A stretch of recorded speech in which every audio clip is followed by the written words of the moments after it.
Have you ever noticed how the tightest prisons are often the ones we build inside our own minds? We cling to things, jobs, relationships, identities, as if our very survival depends on them. We grip them so hard that our knuckles turn white, terrified that if we loosen even a little, everything will fall apart. But here's the paradox. It's not life itself that exhausts us. It's the endless clinging, the desperate attempt to control what was never ours to hold. Buddhism teaches that suffering doesn't come from the world as it is, but from the way we attach ourselves to it. Imagine trying to catch water with a closed fist. The tighter you squeeze, the faster it slips away. And yet, when you open your hand, the water rests gently in your palm. Letting go isn't about carelessness. It isn't giving up. It's the quiet, courageous act of loosening your grip on what was never meant to be chained. The Buddha once said, "You only lose what you cling to." Think about that. The career you wrap your identity around, the relationship you fight to keep alive, the image of yourself you guard so carefully.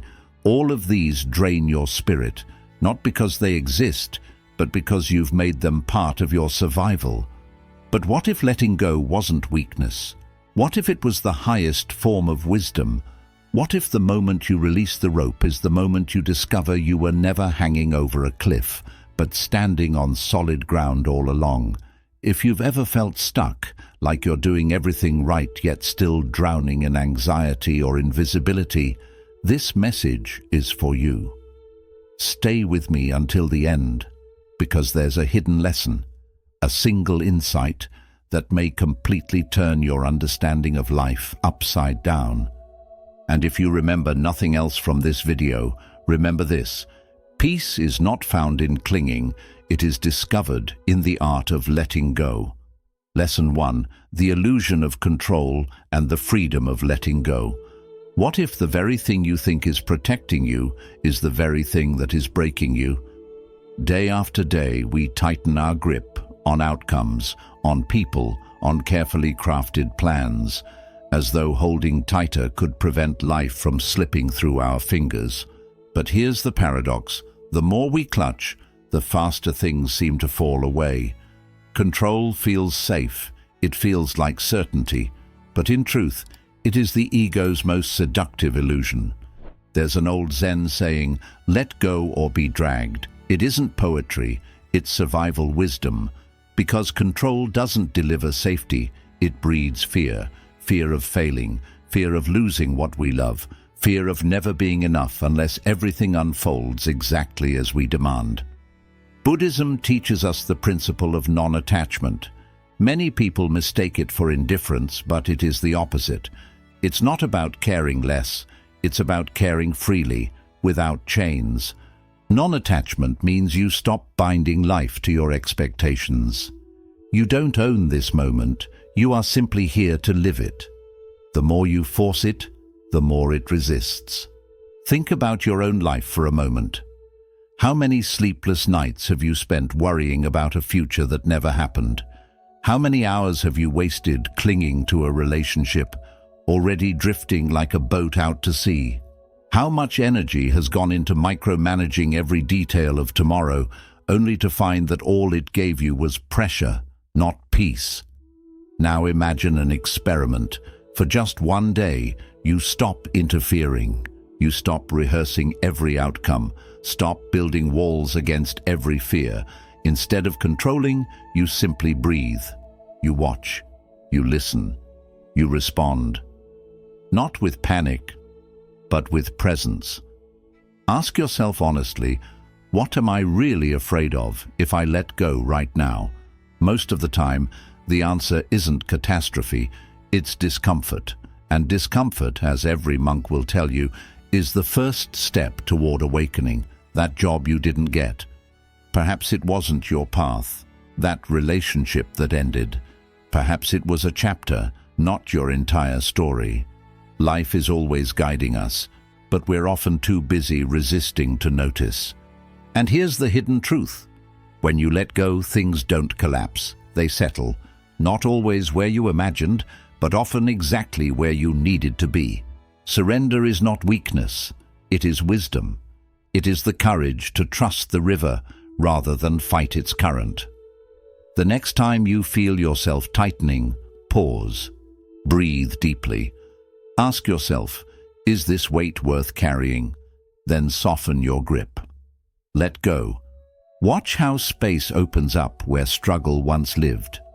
A monk once said, "Peace is not found in the absence of noise, challenge, or work.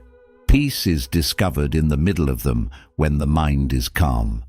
That calm does not come from control, it comes from trust. So ask yourself, what if letting go is not the end, but the beginning? What if the person you are so desperately trying to hold is not the person you are destined to become? To rise, you must release. If you want to soar in the sky, you cannot keep clinging to the earth. If you want to move forward, you must leave behind the chains of the past. Let go, let life come to you, and watch how beautifully it arranges itself when you finally stop trying to arrange it. Lesson 2. The paradox of detachment. Here's the paradox no one tells you. The moment you let go, you actually rise higher. Strange, isn't it? We live in a culture obsessed with outcomes, numbers, achievements, likes, validations. We cling to success as if our worth depended on it. But the tighter we pull on the string, the more altitude we lose. A kite doesn't soar because we grip harder, it soars when we release. Detachment isn't weakness, it's the hidden power that sets you free. The Buddha taught that attachment is the root of suffering, not because desire itself is wrong, but because we chain our identity to the outcome. Detachment is not apathy, it is freedom. It is the ability to act with sincerity, to love deeply, to work diligently, yet without being imprisoned by fear of what might or might not happen. It's showing up fully, without clutching desperately at control. Think about your own journey. Maybe you poured yourself into a job, a relationship, a dream, believing that if you just pushed hard enough, it would all work out. But instead of peace, you found pressure. Instead of clarity, you felt confusion. Why? Because power never comes from the grip, it comes from presence. Detachment shifts the question from "will this work" to "is this true for me?" That one shift changes everything. When you're detached, you no longer react out of fear, you respond out of alignment. You don't manipulate conversations, you speak with honesty. You don't obsess over outcomes, you move with sincerity. And then you step back, you trust the unfolding. Practice this, set your intention clearly, but release the outcome. Meditate on impermanence. Watch how every thought, every feeling rises and falls like waves. Notice how even pain eventually dissolves. This is the secret of living lighter, to stop swimming against the current and begin moving with the river. Ask yourself, am I forcing what should flow naturally? Am I gripping what is meant to grow on its own? More often than not, what we force fails, and what we allow flourishes. The seed doesn't bloom because you demand it to grow. It blooms when you give it space, sunlight, and trust. So let me ask you honestly, what have you gained by clinging too tightly? Peace or pressure? Clarity or chaos? Every time we grip harder, we lose sight of the truth. Control is an illusion, but presence is power. Detachment doesn't disconnect you from life. It positions you in the center of it. It gives you real power, the kind that flows from authenticity, not anxiety. So loosen the string, trust the wind. Watch your kite rise higher than it ever could in your clenched fist. Let go and let life lift you. Lesson 3. How overthinking pushes away the very peace you seek. We often mistake overthinking for progress. We sit in our heads, replaying conversations, forecasting outcomes, analyzing possibilities, believing that if we think long enough, the answer will reveal itself. But overthinking is not wisdom. It is fear disguised as effort. It promises clarity, but all it delivers is chaos. Think of muddy water. The more you stir it, the cloudier it becomes. But when you stop, when you allow the pond to settle, the water clears on its own. Your mind works in the same way. Clarity is not created by constant spinning. It emerges when you stop disturbing it. Yet silence terrifies us. Stillness feels like failure in a world obsessed with noise, hustle, and productivity. So we keep pushing, replaying old mistakes, worrying about futures that haven't arrived. But Buddhism calls this the monkey mind, a restless mind that leaps from fear to doubt, always clinging, never resting. The monkey mind tries to control life by thinking harder, but true wisdom does not rise from noise. It rises when the noise dissolves. Haven't you noticed? The best insights often come when you're not even trying, under the shower, on a quiet walk, or in that one moment you finally surrendered. Why? Because you created space. Space is the doorway to wisdom. Here's the trap. We all crave peace, but we try to think our way into it. Yet peace is not something you chase. It's what remains when you stop chasing. So practice this. The next time your thoughts begin to spiral, don't follow them deeper. Interrupt the cycle. Close your eyes. Take a single breath, fully in, fully out. With that one breath, release the story your mind is spinning. Ask yourself, am I truly thinking or am I avoiding? Because often, overthinking is not about finding answers. It's about shielding ourselves from feeling, from deciding, from facing the unknown. Remember this truth. Life does not move when you think. It moves when you act. Set boundaries with your thoughts. If a decision is consuming you, give yourself a deadline. Don't allow hesitation to turn into paralysis. Clarity loves decisiveness. Even a small step disrupts the mental loop. And that quiet voice you often ignore, your intuition, your gut. It is not weakness, it is wisdom, but you cannot hear it as long as overthinking keeps shouting over it. So here's a new way forward. Stop trying to fix every detail with logic. Instead, feel. Feel the discomfort, the fear, the uncertainty. Let them pass through you like waves, instead of trying to hold them back. Sometimes the most powerful move you can make is no move at all, not out of apathy, but out of deep awareness. When you stop resisting the present moment, it begins to speak to you, and in that stillness, true guidance emerges. So ask yourself, are your thoughts helping you, or are they holding you hostage? This is your reminder. Your mind is a tool. It is not your master. A tool only works when you know when to put it down.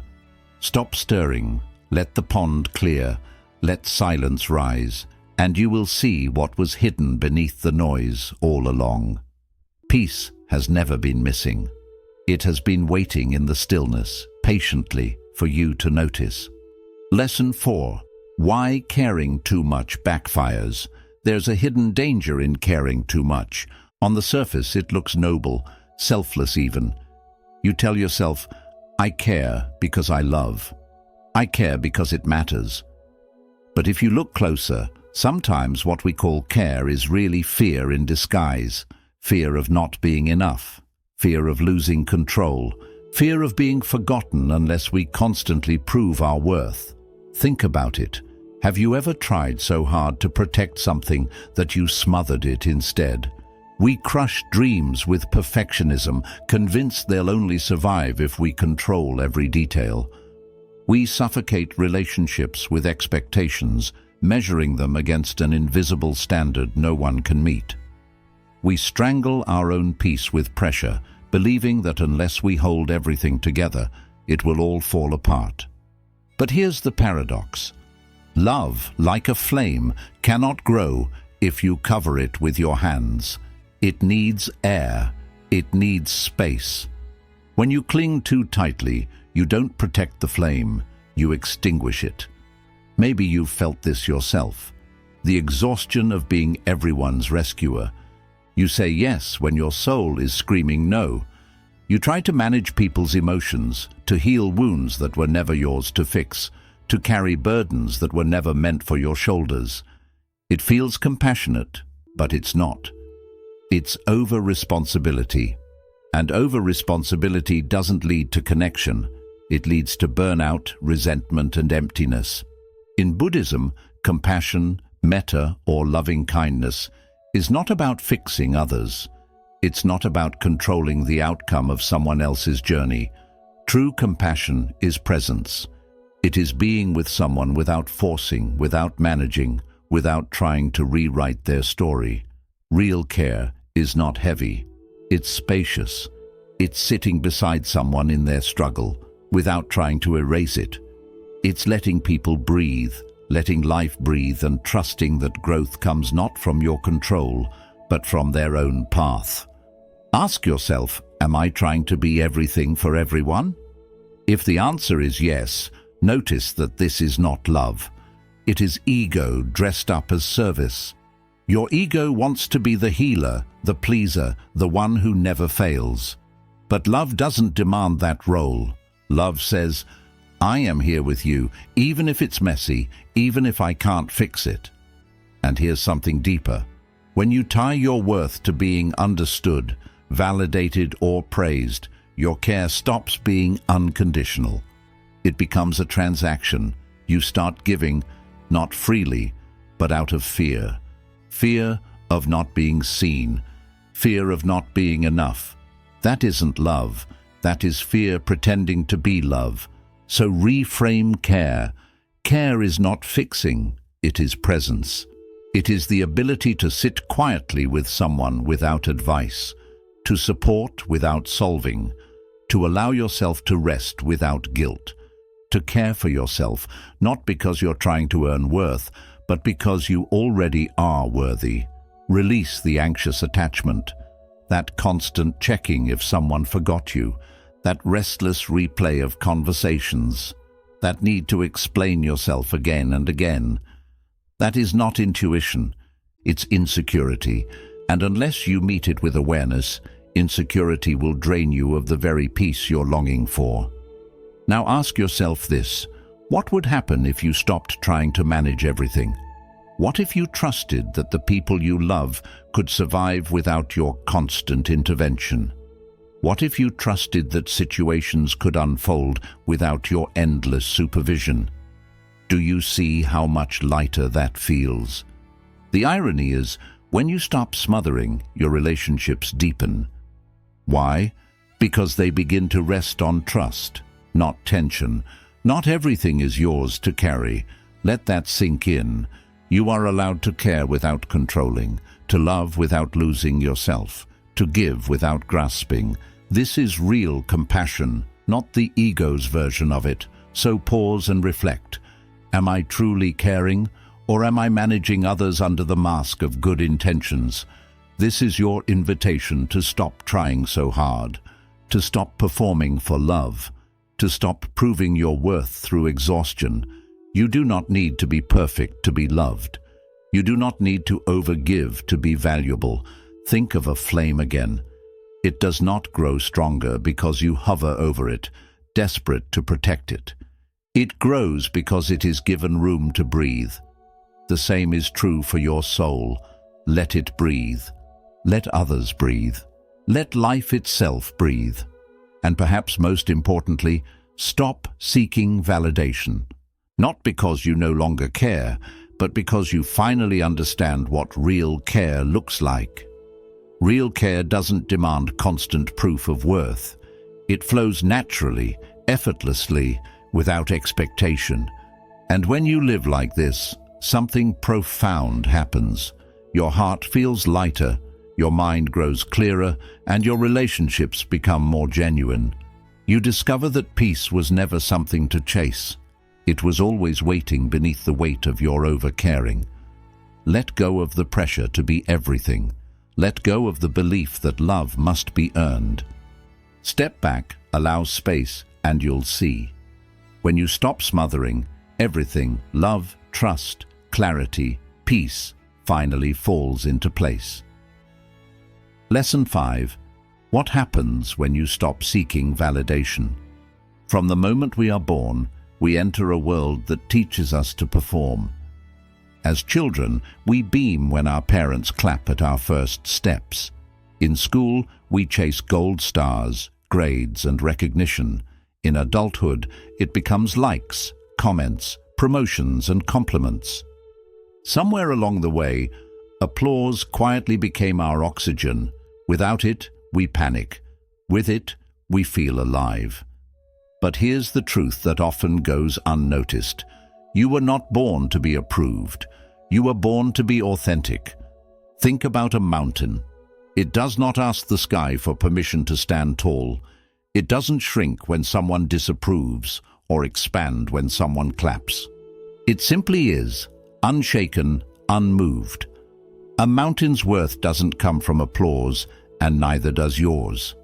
Yet so many of us live as performers in our own lives, always asking silently, was that good enough? Do they like me? Did I prove my worth today? The constant chase for validation is subtle but exhausting. You may dress it up as ambition or call it drive, but if your peace collapses the moment someone criticizes you, that's not drive. It's dependence, and dependence is change disguised as achievement. Here's the problem with validation. It's a moving target. It shifts with trends, with moods, with other people's insecurities and projections. One day, they love you. The next day, they forget you. How can you build a stable life on ground that's shaky? Buddhism offers us a radical alternative. True freedom does not come from being liked. It comes from being real. From living in alignment with your values rather than performing for approval. When you release the craving for validation, you begin to hear your own voice again. You stop asking, do they approve? And start asking, is this true for me? That is where authenticity is born. Pause here for a moment and reflect. Who are you when no one is watching? If no one clapped for you, if no one noticed, would you still do what you do? Would you still speak your truth? Would you still show up for your path, even if the world stayed silent? That is the real test of authenticity. And here's the sacred shift. When you stop outsourcing your worth to others, you stop living in fear. Fear of judgment, fear of rejection, fear of invisibility. All of it begins to dissolve. In that fearless space, something remarkable happens. Creativity flows, courage rises, purpose returns. Try this simple practice. Each day, validate yourself, not with ego, but with truth. Write down 3 things you did well, just for you. Maybe you showed up despite anxiety. Maybe you set a boundary when it felt uncomfortable. Maybe you allowed yourself to rest without guilt. Let those moments be enough. Let them teach you that your worth is not conditional.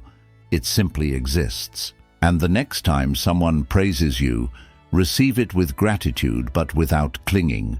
When someone criticizes you, listen with openness but without letting it define you.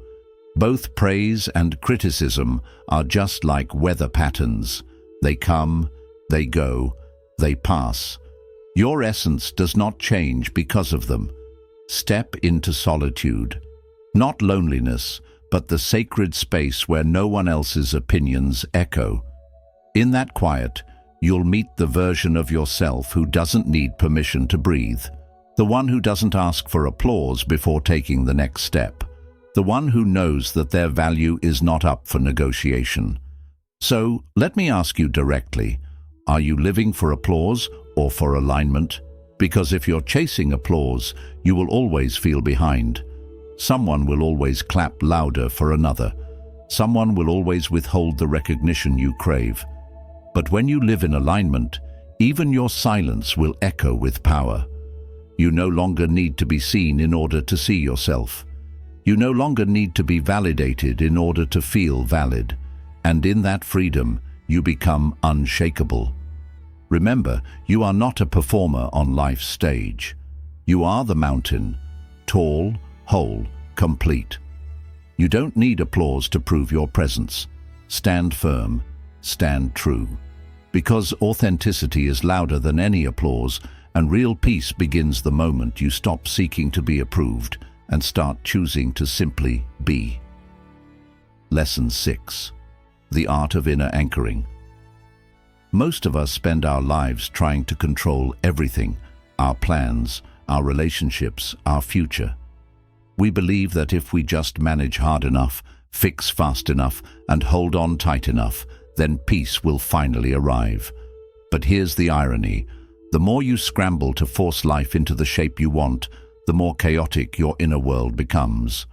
There is another way, a mindset so simple, so quiet, yet so liberating that it can shift the way you experience everything. I call it the art of inner anchoring.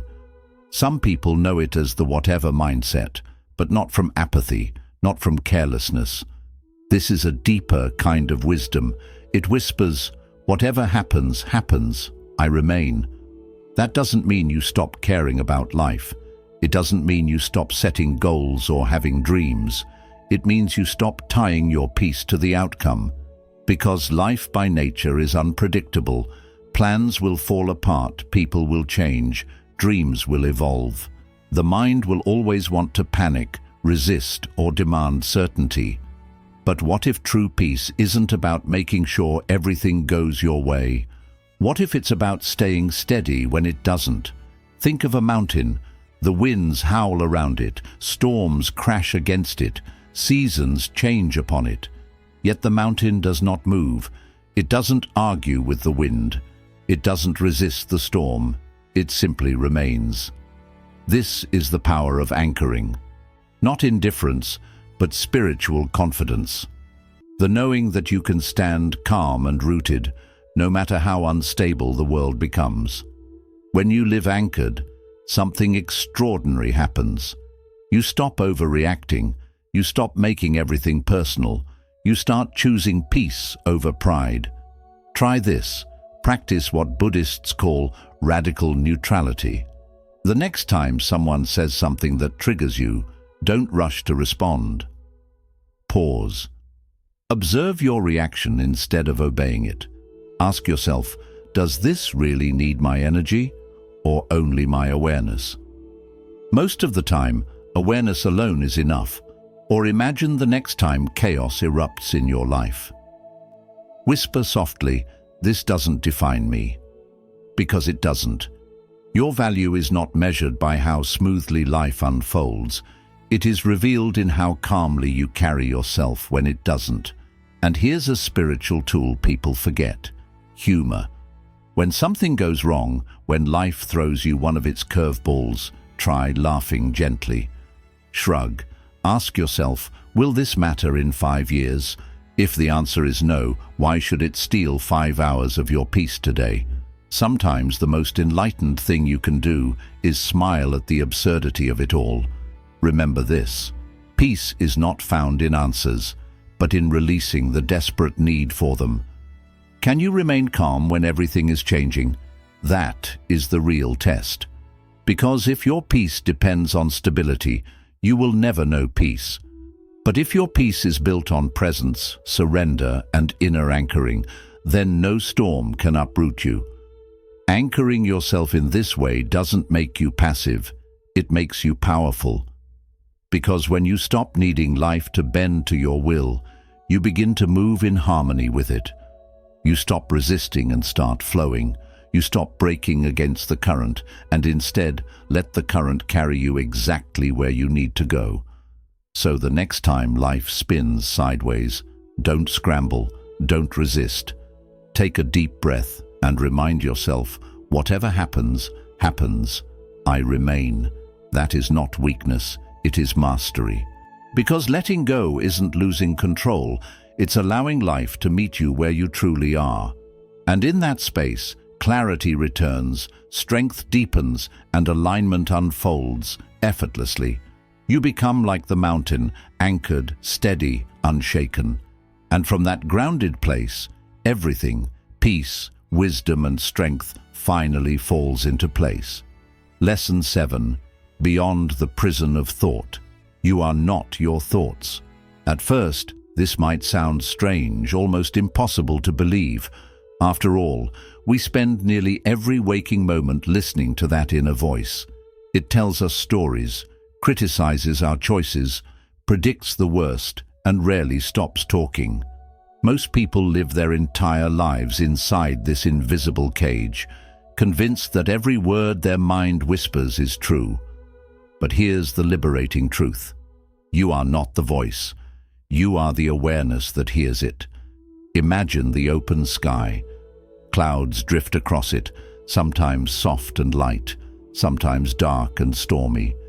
Yet the sky itself is never damaged by the passing weather. Your awareness is that sky. Thoughts are the clouds. Some bring rain, some thunder, some light. But none of them define the vastness behind them.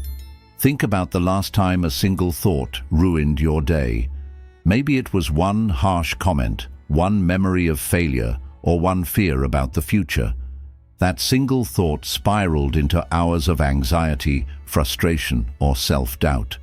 But ask yourself, was the thought truth, or was it simply habit? Many of our thoughts are not reality. They are echoes, echoes of old conditioning, echoes of fear, echoes of voices we once believed without question. Buddhism teaches that thoughts arise automatically. That part is not your fault. But identifying with them, believing them, that's where suffering begins. You are not the voice saying, "I'm not good enough." You are the one hearing that voice, and the moment you stop attaching to it, something remarkable happens.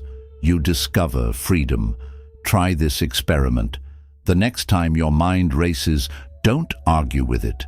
Don't suppress it. Just notice. Watch your thoughts the way you would watch clouds passing or a river flowing. Label them gently. This is just thinking. Then return. Return to your breath, to your body, to the present moment. You'll start to see just how much unnecessary noise your mind creates in its attempt to feel safe. But awareness doesn't need to feel safe. It doesn't need to cling. Awareness just is. Quiet, steady, complete. When you witness thoughts without obeying them, you see their true nature. Most are not wise, not helpful, not even original. They are recycled fragments of the past, projections of the ego, or fears about what hasn't happened yet. They don't deserve your loyalty. They only demand your attention. Ask yourself, is this thought helping me, or is it just a habit? When you make this distinction, everything changes. You stop being the prisoner of your mind and start being its witness. And in that witnessing, something softens. You no longer feel the need to control every thought or chase every mental story. This is the essence of mindfulness. The Buddha never taught us to destroy the mind. He taught us to understand it, to observe it as you would observe a flame, a river, a bird in flight, without trying to possess it, without being swept away. Clarity doesn't come from thinking harder. It arrives when the mind quiets enough for wisdom to surface. The more you identify with thoughts, the noisier life feels. The more you identify with awareness, the more space you create for peace. So pause and ask yourself right now, what thoughts have I mistaken for truth? Am I the thinker, or am I the one watching the thought arise and fall? You are not the storm, you are the sky. Vast, endless, untouched by the weather that passes through. And the moment you stop fighting the clouds, the moment you allow them to come and go, you rediscover the stillness that has always been waiting for you. Lesson 8. The strength of surrender. There comes a point in every journey when strength is no longer measured by how tightly you can grip, but by how gently you can release.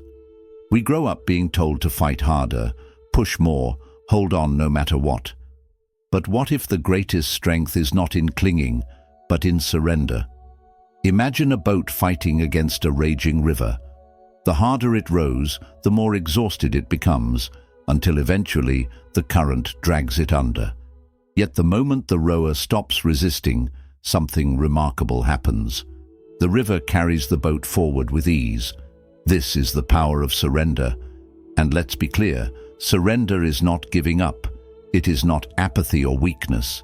It is a radical shift from resistance to trust. It is giving in to reality as it is, rather than exhausting yourself trying to make it what it's not. Most of us live in resistance. We fight outcomes, cling to plans, argue with change, and call it ambition. But beneath that, striving is often fear. Place your hand on your heart, breathe deeply and say, "This too is part of the path." Notice how those words soften your fear. You are not lost. You are being reshaped. Stop asking for the map. Become the explorer. Let the silence stretch you. Let the unknown open you. Think of the cocoon again. The caterpillar doesn't negotiate with the process. It doesn't demand proof of wings before it dissolves. It surrenders fully. And from that surrender, transformation is born. The same is true for you. Your next chapter doesn't require your certainty. It requires your trust. Ask yourself honestly, am I clinging to certainty, or am I allowing myself to evolve through chaos? Do I trust the unfolding, or am I still trying to rewrite what already is? These are not just questions, they are doorways. Growth is not about holding everything together. It's about learning how to let things fall apart with grace. It's about letting the leaves drop, letting the old identity dissolve, letting yourself be bare for a season, because only then can something new take root. And here is the most profound truth. When you stop demanding ground beneath your feet, you realize you are the ground. You are the sky that holds the storm. You are the stillness in the middle of change. You are not falling, you are unfolding. So don't fear the unknown. Don't run from the instability. Embrace it. Because that space of groundlessness, that fragile, frightening, liberating space, is exactly where your freedom begins. That's where your next chapter lives. That's where life begins to rise, not from what you cling to, but from within you. When you finally stop needing the ground to stay still, you discover the deepest stability of all, the one that was inside you all along. Lesson 10. Letting the moment lead. Picture a river winding its way through mountains and valleys. It does not argue with the rocks in its path. It doesn't insist that the bends become straight or that the path stay smooth. The river just moves, flowing around obstacles, adjusting to every rise and dip, trusting the way as it unfolds. This is the heart of letting the moment guide. It is not weakness. It is not surrender. It is the highest act of wisdom. Yield to life as it comes. Yet most of us live caught in the opposite state. We hold on to control. We overmanage our work, our relationships, even our feelings, as if constant gripping could keep us safe. But the truth is, control takes us away from the only place where peace truly exists, the present moment. We end up managing life instead of living it. But what if, even for one breath, you stopped planning every move? What if, instead of rushing ahead with worry or falling back in fear, you paused and asked, "What is life calling me to do right now?" This question breaks the autopilot that keeps us going in circles. The mind loves to replay yesterday or run ahead into tomorrow, but rarely does it stay here, in the now. And still, this is where everything takes place. This is where clarity, healing, and wisdom dwell. Just think about it. How many times have you pushed, hurried, or forced a way forward, only to end up drained and stuck? What if those delays were not punishments, but invitations? What if the detours were not mistakes, but lessons? Life often holds back what you want to show you what you truly need. Surrendering to the present doesn't mean indifference. It means deep engagement with what is. Not with your picture of how it should be, but with the reality of how it is. It means you stop asking, "How can I control this?" and begin asking, "What wisdom does this moment carry if I stop trying to avoid it?" When you do, life starts to speak in ways you never noticed before. The present, once resisted, begins to reveal its treasures. Sometimes that treasure is clarity, sometimes it is patience, and sometimes it is simply peace. And peace itself is the ground from which everything else arises. Buddhism reminds us that control is only an illusion. The only true mastery you have is over your awareness, where you place it, how you shape it, and how you return to it. When awareness is rooted in the present, life finds its natural flow. The noise around you may remain, but it no longer pulls you down. You stay anchored, steady, and here. Try this simple practice. When restlessness comes, put both feet on the floor, close your eyes, and take a deep breath. Silently say, "I am here now." Then ask yourself, what is life asking of me in this moment? Don't overthink, don't hurry the answer. Just listen. Sometimes the wisdom is to act, sometimes to wait, sometimes to release. But there is always guidance, and here lies the paradox. When you stop resisting, life begins to fall beautifully into place. Your work, your relationships, even your sense of self begin to align. Not because you forced them, but because you stopped resisting the flow. You become like the river itself, flexible yet strong, grounded yet free. You come to see that real mastery lies not in force, but in flow, not in holding on, but in trusting. And through that trust, you discover the ease of living in harmony with the present. So I leave you with this. Stop trying to manage every moment and start living it. Let the river guide you. Let the now be enough. When you allow the moment to lead, you don't lose control. You uncover peace. And in that peace, everything, clarity, purpose, freedom, settles effortlessly into place. So now you've walked through these lessons, each one reminding you that peace is never something to chase. It's something you uncover when you let go, when you trust, when you return to presence. From loosening your grip on control, to calming the restless mind, to releasing the need for approval or fixing everything, you've seen that freedom is never in force, but always in flow. Buddhism reminds us that life is always moving, always shifting, always inviting us to release. And the more we resist, the heavier it becomes. But the moment we soften, the moment we allow, everything starts to come into balance. As you finish this video, ask yourself, which of these lessons do I need most right now? Is it loosening my grip on control? Is it stepping away from overthinking? Is it learning to trust the unknown? Hold on to that one insight and carry it into your day like a lantern. Let it guide your steps. Because the truth is, peace is not out there. It isn't waiting in some future moment. It is here, right now, if you're willing to notice it. And if this message has spoken to you, I invite you to keep walking this path with me. Subscribe for more teachings inspired by Buddhist wisdom. Share this video with someone who might need this gentle reminder today. And before you leave, take a moment to reflect in the comments. Which lesson touched your heart the most? Your words may be the light that helps someone else find their way. Until we meet again, breathe, let go, and remember, you are already enough.